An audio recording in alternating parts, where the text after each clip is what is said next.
তুমি একটা জবও করো না, মাঝে মাঝে কি একটা সাইড বিজনেস করো, টাকা আসে আবার নাই, নাই মানে নাই, একদম নাই। তারপর তুমি ফোন বন্ধ করে 4-5 দিনের জন্য তোমার ফ্রেন্ডদের সাথে ট্যুরে চলে যাও। আমি তোমাকে ফোনে পাই না, তুমি কোথায় আসো, কি করতেছো, আমি কিচ্ছু জানি না, কিচ্ছু জানি না। তোর সাথে না আমি আর থাকতে পারতেছি না, বিশ্বাস করো। তোমার আর আমার সম্পর্ক এখন একটা সিগনেচারের উপর ঝুলে আছে, যেটা তুমি পাঠাবে আমি সেটাতে সাইন করবো, তারপরে আনুষ্ঠানিকভাবে দুজনের দুপথ দুদিকে। কিন্তু মজার বিষয় হলো কি জানো, আমি চলে যাবো মাটির নিচে আর তুমি থেকে যাবো উপরে। শোনো, ডিভোর্স দিয়ে কি লাভ, তুমি তো কদিন পরে মরেই যাবে। আর বিয়ের বাজারে ডিভোর্সি মেয়ের চেয়ে স্বামী মরে যাওয়া মেয়ের ডিমান্ড বেশি। কংগ্রাচুলেশনস নীরা, আমাকে পাওয়ার জন্য তোমাকে অভিনন্দন। কি বললা? তুমি আমাকে পাইছো, খুশি হও নাই? অনেক খুশি হয়েছি। এই আব্বা, আমাদের একটা ছবি তোলো। আব্বা মানে? আমাদের বাপের দায়িত্ব পালন করো না, উকিল বাপ। আর উকিল বাপকে তো আব্বা বলাই যায়।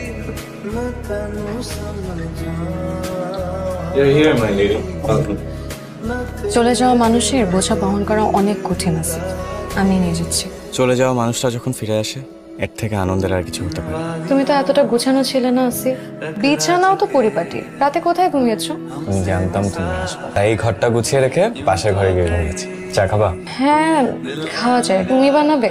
চেষ্টা করি। আসিফ, তুমি আগে কেন এমন হলে না আসিফ? কেন এত দায়িত্ব কেন দিচ্ছিলে? কি হবে? বেশি কথা বলো তুমি, কি দেখতেছো, কিছু বলবা? আর একটা কথা বল, আজকে একটু শাড়ি পরবো। রিফো, একটু শাড়ি কুচি ধরো না প্লিজ। আমি কি কুচি ধরতে পারি বলো? তারপর তো না পারলে নিজেই বকা। তুমি শাড়ি কুচি ধরা মানে আমার শাড়ি পরা সার্থক। আর বকা তো দিয়ে তোমার কাজে মনোযোগ নেই তাই। তাই? কেমন লাগছে আমার কাছে?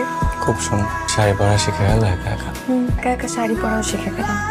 নীরা, আমি কি তোমার শাড়ি পরা এর অপূর্ব মুখটা আর কোনোদিন দেখবো না? এই পৃথিবীর এত সুন্দর জ্যোৎস্না আর কোনোদিন দেখবো না?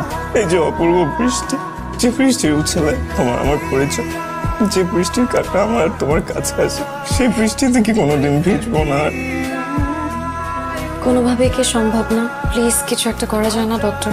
এই অবস্থায় বাঁচানো বেশ কঠিন, আর বাঁচলেও অনেক টাকা পয়সার ব্যাপার। যত টাকা লাগে লাগুক, আপনি প্লিজ চিকিৎসা শুরু করে দেন। কিন্তু আপনার রোগী তো সিরিয়াস না। এখানে থাকতে চাই না, বাসায় যেতে চাই। অক্সিজেনের গন্ধ, আমি তোমার গন্ধ পাই না। যে কটা দিন বাঁচি আমার তোমার গন্ধ লাগবে না, এটা আমার সবচেয়ে বড় মেডিসিন। পৃথিবীর সবকিছু সুন্দর নেই, রোদ, বৃষ্টি, মেঘ, বাতাস, সব